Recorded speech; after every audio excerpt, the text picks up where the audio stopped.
காலாப்பட்டு அப்படின்னு ஒரு தொகுதி. இங்க வந்து பாஜகவை சேர்ந்த PML கல்யாண சுந்தரம் வெற்றி பெற்றிருக்கிறார் சட்டமன்றத்தில். 2021 சட்டமன்ற தேர்தலில் பாஜகவினுடைய PML கல்யாண சுந்தரம் அவர்கள் 13,277 வாக்குகள் வாங்கியிருக்கிறாரு.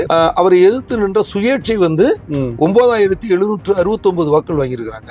இங்க வந்து பாஜக வந்து எவ்வளவு வாக்குகள் கூடுதலாக பெற்றிருக்கிறாங்கன்னா 3,508 வாக்குகள் வாங்கியிருக்காங்க.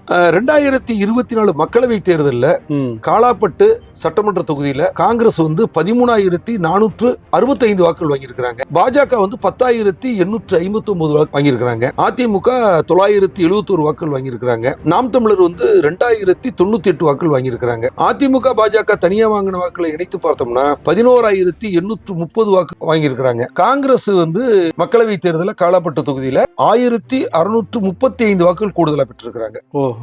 சட்டமன்றத்தில் பாஜக 3,508 வாக்குகள், மக்களவையில் வந்து காங்கிரஸ் வந்து 1,635 வாக்குகள் கூடுதலா வாங்கியிருக்கிறாங்க. காங்கிரஸுக்கு வந்து இது ஒரு வெற்றி வாய்ப்புள்ள ஒரு தொகுதியாக தான் பார்க்கிறோம்.